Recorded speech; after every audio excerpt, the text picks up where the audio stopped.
Hi everyone, good evening, good evening.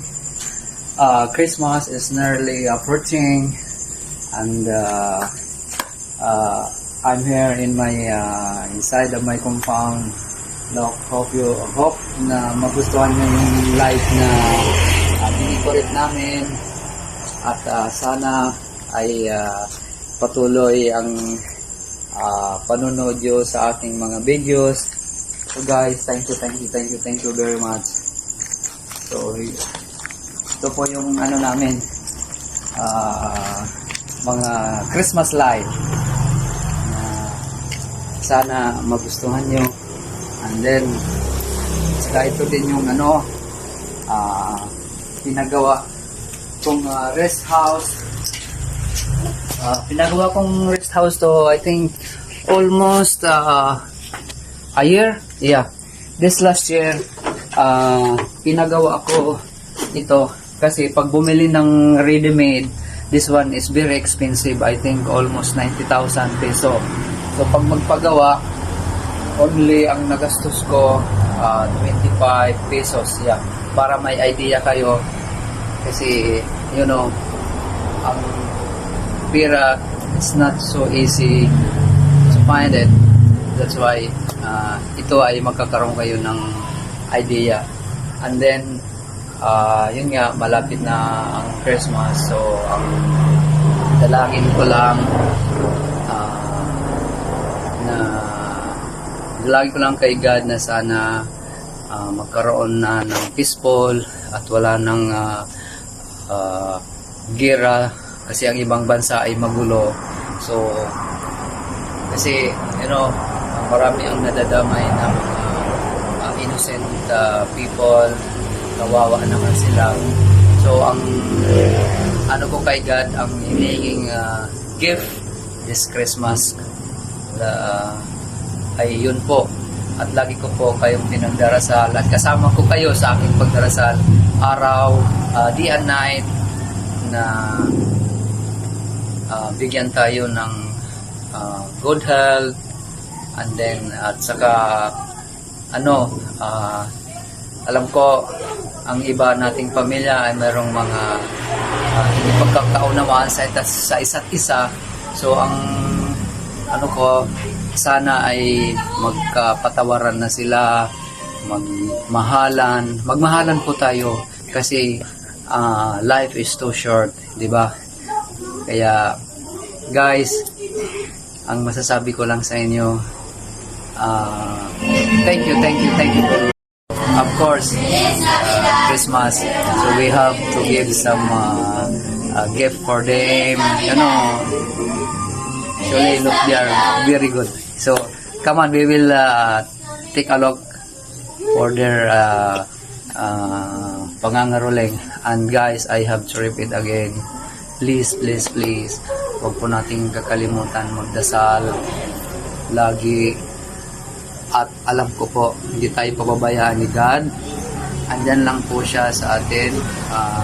At kung ano man yung mga pagsubok sa buhay, yan po ay kanyang ano lang sa atin, pagsubok. Yan po ang daan para tayo'y maging matatag at maging what you call it, ay maging isang hindi pa ano sa mga pagsubok.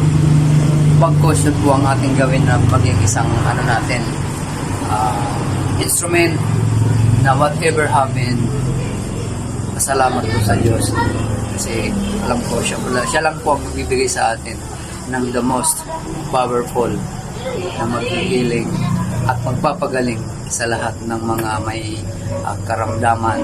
Guys, I think maybe this is medyo madrama na.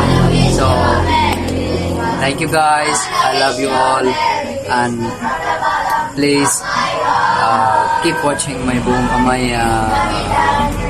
video. Thank you very much. I love you all. So we will take a look. There is some people, children, you know, having the Christmas caroling. We call it in here in Philippines, caroling. Take the video.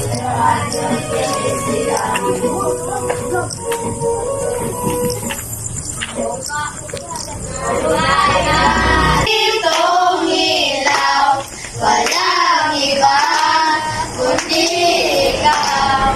Salamat sa liwanag mo, muling magkakakulay ang Pasko.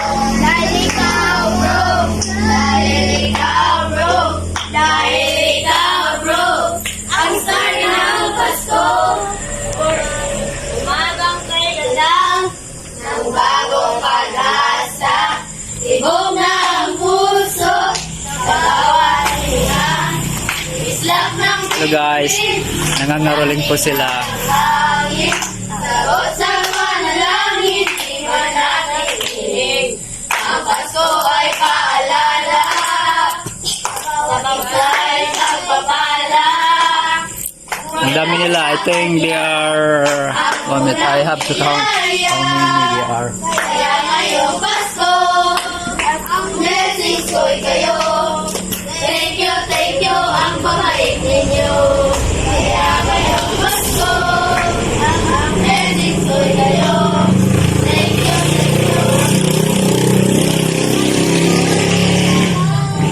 Okay. So, ingat kayo ha. Thank you. La la la la la la la la la. Thank you po. Ingat kayo. Tama po. Bye. Yun po guys. Yun sila nangaroling. Kasi Christmas, you know.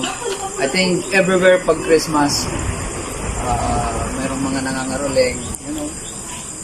It is a traditional here in the Philippines. I think not only here in the Philippines, it's also around the world. So guys, thank you for everything. So I love you and God bless. Bye bye.